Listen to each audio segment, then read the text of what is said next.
ಶ್ರೀ ಗುರುಗಣಾಧಿಪತಯೇ ನಮಃ. ಶ್ರುತಿಸ್ಮೃತಿಪುರಾಣಾನಾಂ ಆಲಯಂ ಕರುಣಾಲಯಂ ನಮಾಮಿ ಭಗವತ್ಪಾದಶಂಕರಂ ಲೋಕಶಂಕರಂ.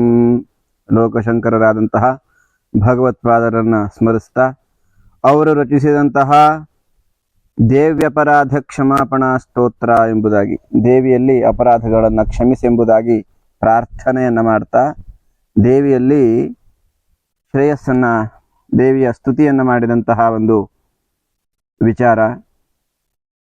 ನ ಮಂತ್ರಂ ನೋ ಯಂತ್ರಂ ತದಪಿ ಚ ನ ಜಾನೆ ಸ್ತುತಿಮಹೋ, ನ ಚಾಹ್ವಾನಂ ಧ್ಯಾನಂ ತದಪಿ ಚ ನ ಜಾನೆ ಸ್ತುತಿ ಕಥಾಃ, ನ ಜಾನೆ ಮುದ್ರಾಸ್ತೆ ತದಪಿ ಚ ನ ಜಾನೆ ವಿಲಪನಂ, ಪರಂ ಜಾನೆ ಮಾತಸ್ತ್ವದನುಸರಣಂ ಕ್ಲೇಶಹರಣಂ. ನಮ್ಮ ಕ್ಲೇಶವನ್ನು ಪರಿಹಾರ ಮಾಡುವಂತಹದ್ದು ಯಾವುದು ಎನ್ನುವಂತಹದ್ದು, ದೇವಿಯ ಹಿಂದೆ ಬಿದ್ದು ದೇವಿಯನ್ನ ನಿರಂತರವಾಗಿ ಬೆನ್ನು ಹತ್ತುವುದು, ಅಂದರೆ ದೇವಿಯನ್ನು ನಿರಂತರವಾಗಿ ನಮ್ಮ ಮನಸ್ಸಿನಲ್ಲಿ ಉಪಾಸನೆಯನ್ನು ಮಾಡುವಂತಹದ್ದು. ಆ ರೀತಿಯಲ್ಲಿ ಆ ದೇವಿಯಲ್ಲಿ ನಾವು ಶರಣಾಗತರಾಗುವಂತಹದ್ದು, ಅದು ನಮ್ಮ ಎಲ್ಲ ಕ್ಲೇಶಗಳನ್ನು ಪರಿಹಾರ ಮಾಡುವಂತಹದ್ದು ಎಂಬುದಾಗಿ. ಅದಕ್ಕೋಸ್ಕರವಾಗಿ ಹೇಳಿದ್ದಾರೆ, ಪ್ರಾರ್ಥನೆಯನ್ನು ಮಾಡ್ತಾರೆ. ಅಮ್ಮ ನ ಮಂತ್ರಂ ನೋ ಯಂತ್ರಂ, ಮಂತ್ರವನ್ನರಿಯನು, ಯಂತ್ರವನ್ನರಿಯನು, ತಂತ್ರವನ್ನರಿಯನು, ಆದರೆ ತದಪಿ ಚ ನ ಜಾನೆ ಸ್ತುತಿಮಹೋ, ನಿನ್ನ ಆ ವಿಶೇಷವಾದಂತಹ ಸ್ತುತಿಗಳನ್ನು ಮಾಡುವಂತಹದ್ದು, ನಿನ್ನ ಸ್ತೋತ್ರ ಮಾಡುವುದಕ್ಕೂ ನನಗೆ ಗೊತ್ತಿಲ್ಲ. ನ ಜಾನೆ ಮುದ್ರಾಸ್ತೆ, ನಿನಗೆ ಆರಾಧನೆಯನ್ನು ಮಾಡುವಾಗ ಇರುವಂತಹ ಅನೇಕ ಮುದ್ರೆಗಳಿಂದ ದೇವರನ್ನ ಸ್ತುತಿ ಮಾಡುವಂತಹದ್ದಿದೆಯಂತೆ. ಈ ರೀತಿಯಾದಂತಹ ಯಾವುದೇ ಮುದ್ರೆಗಳು ಕೂಡ ನನಗೆ ಗೊತ್ತಿಲ್ಲ.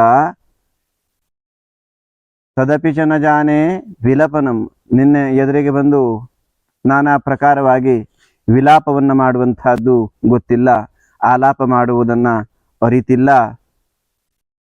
ಈ ರೀತಿಯಾಗಿ ನಿನ್ನ ಸ್ತುತಿಯ ವಿಧಾನಗಳು ಯಾವುದೂ ನನಗೆ ಗೊತ್ತಿಲ್ಲ. ಆದರೆ ನಿನ್ನನ್ನ ಬೆನ್ನು ಹತ್ತಿ ನಿನ್ನ ಹತ್ರ ಬೇಡ್ತಾ ಇದ್ರೆ ಮಾತ್ರ ನಿನ್ನ ಅನುಗ್ರಹ ಆಗುತ್ತದೆ ಅಂತ.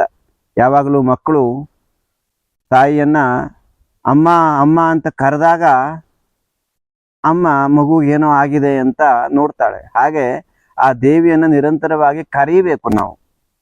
ಆವಾಗ ಆ ದೇವಿಗೆ ಅಥವಾ ಯಾವುದೇ ಒಂದು ದೇವತಾ ಶಕ್ತಿಯನ್ನು ಕೂಡ ನಾವು ನಿರಂತರವಾಗಿ ಎಲ್ಲಿ ಉಪಾಸನೆಯನ್ನ ಮಾಡ್ತೇವೆ, ಯಾವ ಹೆಸರನ್ನು ಹೇಳಿ ನಾವು ಕರೀತಾ ಇರ್ತೇವೆ, ಆ ಶಕ್ತಿ ಎನ್ನುವಂತಹದ್ದು ಜಾಗೃತವಾಗಿ ನಮ್ಮ ಕಡೆ ಆ ದೇವತಾ ಶಕ್ತಿ ನೋಡ್ತದೆ, ನಮ್ಮ ಕಡೆ ಬರ್ತದೆ, ನಮ್ಮಲ್ಲಿ ಆ ಶಕ್ತಿ ಜಾಗೃತಿ ಆಗ್ತದೆ ಎನ್ನುವಂತಹದ್ದು ಇಲ್ಲಿ ವಿಶೇಷ.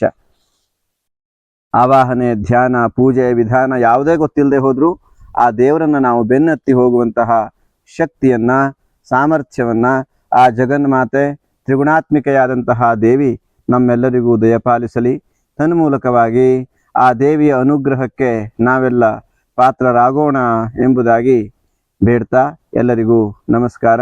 ಕರುನಾಡ ತಾಯಿ ಶ್ರೀ ಚಾಮುಂಡೇಶ್ವರಿ ಎಲ್ಲರಿಗೂ ಶುಭ ಮಂಗಳ ಸನ್ಮಂಗಲವನ್ನು ನೀಡಲಿ ಎಂಬುದಾಗಿ ಪ್ರಾರ್ಥನೆಯನ್ನು ಮಾಡ್ತಾ, ಈ ಒಂದು ಚಾನಲನ್ನು ಇನ್ನೂ ಹೆಚ್ಚಾಗಿ ಸಬ್ಸ್ಕ್ರೈಬ್ ಮಾಡಿ, ಹೆಚ್ಚು ಜನಕ್ಕೆ ತಲುಪುವ ಹಾಗೆ ಶೇರ್ ಮಾಡಿ, ನನಗೆ ಮಾರ್ಗದರ್ಶಕವಾದಂತಹ ಕಮೆಂಟ್ಗಳನ್ನು ಮಾಡಿ, ಲೈಕ್ ಮಾಡಿ ಅಂತ ಪ್ರಾರ್ಥನೆಯನ್ನು ಮಾಡ್ತಾ ನಮಸ್ಕಾರ.